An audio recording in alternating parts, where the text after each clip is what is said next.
Headlines प्रायोजक राम बंधू लोणचं. आता प्रत्येक जण जिंकेल.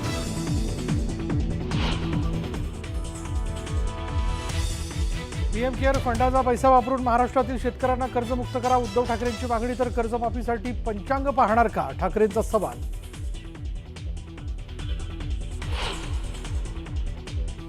एरवी रात्री हुडी घालून जाणारे लोक पाहिलेत. त्यांनी आता शेतकऱ्यांसाठी केंद्र सरकारकडे जावं. सुप्रिया सुळेंचा महायुती सरकारला टोला. जालन्याच्या मंठा तालुक्यातील शेकडो शेतकरी घुसले जिल्हाधिकारी कार्यालयात. सरसकट नुकसान भरपाई देण्याची मागणी. पोलिसांनी आंदोलकांमध्ये बाचाबाची. जालन्यात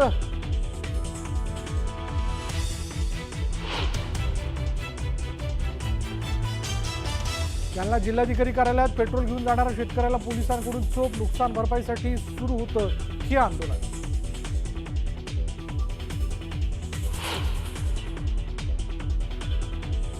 मराठा आरक्षणाला आव्हान देणारी जनहित याचिका मुंबई हायकोर्टानं फेटाळली. अशा प्रकारची कोणतीही याचिका दखलपात्र नाही म्हणत कोर्टानं खडसावलं.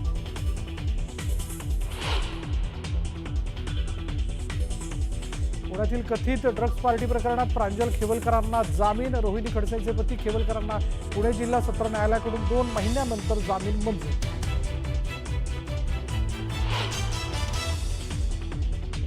मालेगाव खटल्यातील दोषमुक्त प्रसाद पुरोहितांचं promotion. Lieutenant colonel Prasad Purohit आता कर्नल पुरोहित.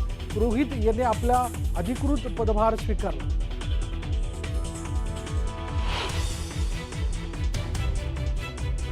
सिडकोच्या घरांच्या किमतींबाबत चांगला निर्णय घेणार. पुढच्या 15 दिवसात बैठक लावणार. मुख्यमंत्री देवेंद्र फडणवीस यांची घोषणा.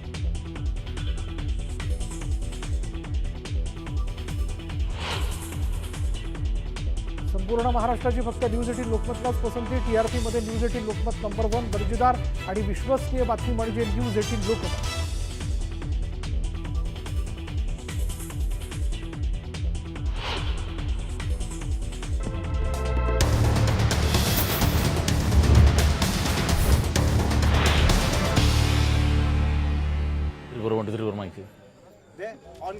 मंडळी नमस्कार, मी विलास बडे घेऊन आलोय बडे मुद्दे.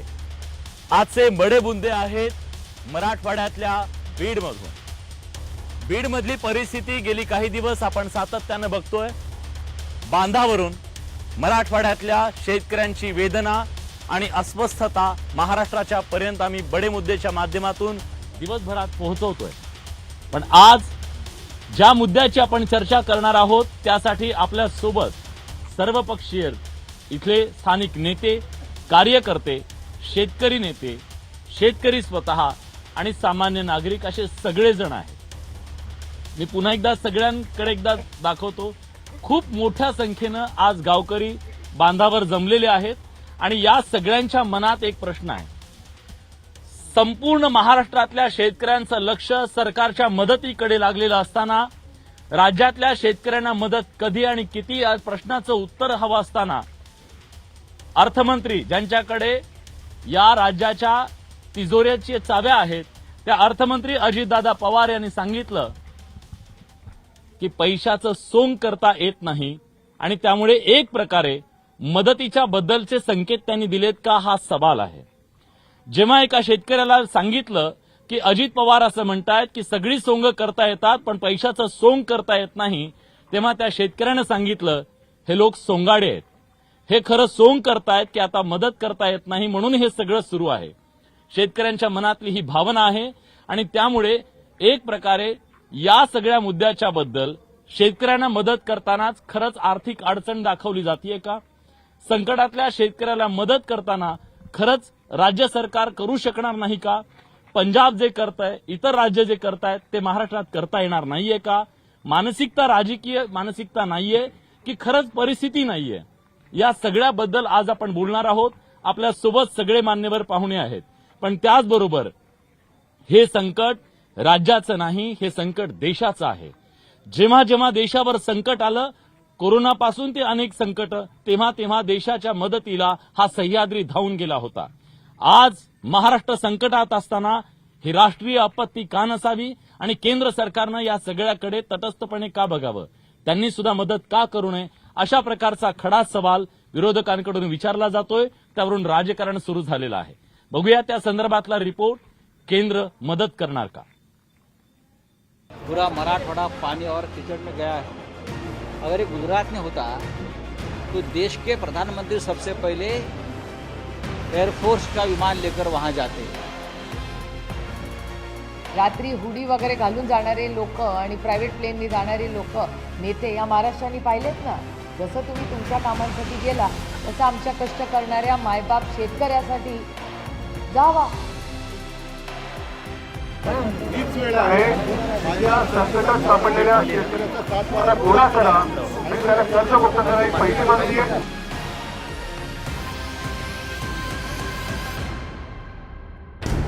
राज्यातल्या पूरग्रस्त शेतकऱ्यांना तातडीची मदत मिळावी या मागणीसाठी विरोधकांनी मोर्चा उघडलाय.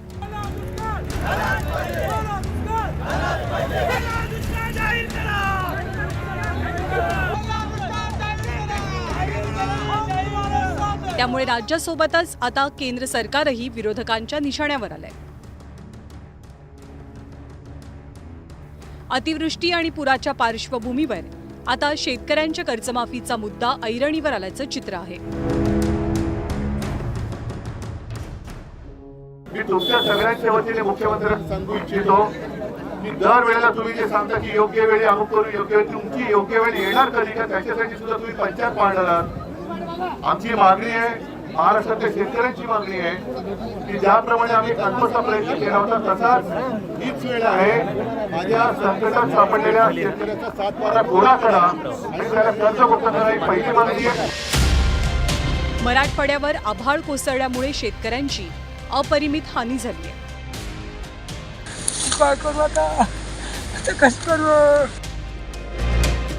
शेती खरडून गेली आहे. हातातोंडाशी आलेलं पीक मातीमोल झालंय. संसार उघड्यावर आलेत.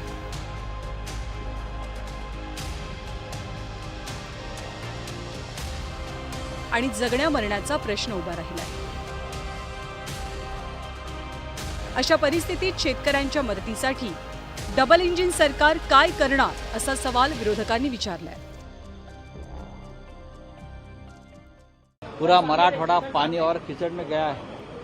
अगर ये गुजरात में होता तो देश के प्रधानमंत्री सबसे पहले एयरफोर्स का विमान लेकर वहां जाते। गृहमंत्री अमित शाह वहां भागम भाग करके चले जाते और विमान से ही गुजरात को हजारों कोटि रुपए की मदद वो वहां डिक्लेयर कर देते।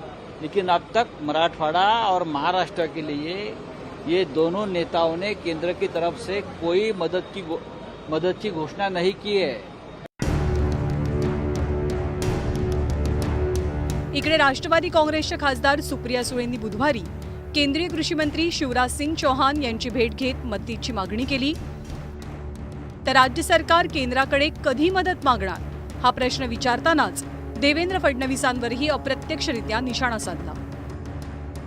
आणि जेव्हा अशी अतिवृष्टी होते तेव्हा महाराष्ट्र सरकारने तातडीने प्रस्ताव हा केंद्र सरकारला पाठवायचा असतो. ती प्रक्रिया तातडीने केली पाहिजे ना महाराष्ट्र सरकारने.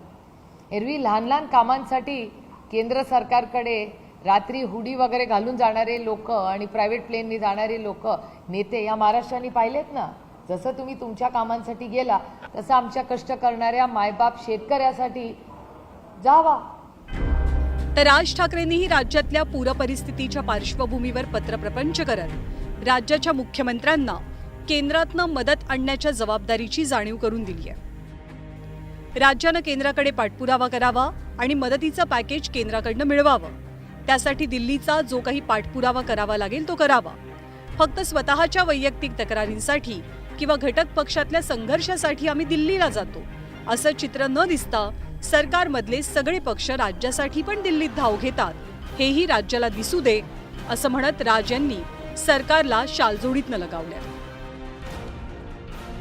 आम्ही ही पेरणी केली, सोयाबीन गुडघे इतकं पाणी आहे. बायकोच्या अंगावर सोनं नाणं कुडूक मुडूक करून बी भरण खत केला आणि ही परिस्थिती झाली आहे. हे साहेब सरकारने आम्हाला कर्जमाफी विमा देतो म्हणतच चाललेले आहेत. कधी देणार, कवा देणार का आम्ही मेलेवर देणार. अलीकडच्या काळात देशभरातल्या आपत्ती बाधित राज्यांना केंद्र सरकारनं वेळोवेळी मदतीचा हात देऊ केलाय. 2025 साली केंद्र सरकारनं पंजाबला 1600 कोटींची, उत्तराखंडला 106.68 कोटींची, तर गेल्या वर्षी बिहारला 11,500 कोटींचं विशेष पॅकेज केंद्रानं जाहीर केलं होतं. त्यामुळे आता लवकरात लवकर महाराष्ट्रालाही मदत मिळावी अशी मागणी जोर धरते. जर आपण एनडीआरएफ एसडीआरएफच्या निकषाप्रमाणे गेलो तर 8,500 रुपये प्रति हेक्टरी, म्हणजेच 2 हेक्टर पर्यंत मदत देण्याची सरकारची तयारी दिसते. 5 एकर पर्यंतच्या शेतकऱ्यांना केवळ 17,000 रुपये ही मदत मिळणार आहे. आणि या मदतीनं काय होणार आहे? पूर्ण पीक गेलं. आता सोयाबीनवर येलो मोजाक नावाचं मोठा संकट आलेलं आहे आणि त्या येलो मोजाक नावाच्या किडीमुळे एकरी 1 क्विंटल सुद्धा, 1 बोरा सुद्धा सोयाबीन होत नाहीये. मग अशा स्थितीत शेतकऱ्यांनी जगायचं की मरायचं? पावसाच्या अवकृपेमुळे लाखोंचा पोशिंदा आज मदतीची याचना करतोय. लाखोंना जगवणारा बळीराजा त्याच्याच अस्तित्वासाठी धडपडतोय. महाराष्ट्रावरचं हे संकट मोठं आहे. या अस्मानी संकटाशी लढण्यासाठी भरीव मदतीची गरज आहे. त्यामुळे डावं उजवं न करता, राजकारणात न अडकता शेतकऱ्यांना वेळेत आणि पुरेशी मदत मिळावी हीच महाराष्ट्राची राज्यकर्त्यांना विनंती आहे. Bureau report, news 18 Lokmat.